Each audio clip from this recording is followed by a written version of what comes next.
time. And this was not as it was promised by the president. He has been a disappointment at best. And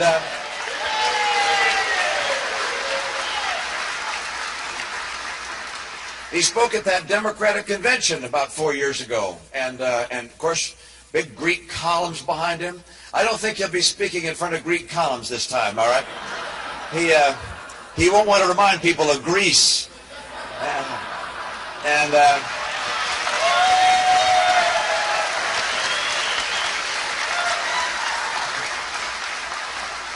He said that he measures progress differently than Republicans do, and I take exception with what he said, but he went on to say how he measures progress. He said he measures progress by whether people are getting good jobs. Well, under this president, they haven't. He said he was going to borrow, as you recall, almost $1 trillion, borrowed $1 trillion, and by virtue of doing that, he would keep unemployment from ever getting as high as 8%. Keep it below 8%. It has not been below 8% for the last 39 straight months. So by his own measure, he's failed. And then he said he'd measure progress by whether people could pay their mortgage. I think you heard my story about mortgages.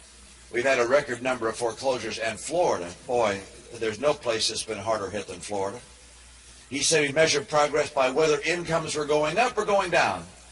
Well, since he's been president, the average household income has dropped by $4,000 a year. So by his own measure, it's not worked.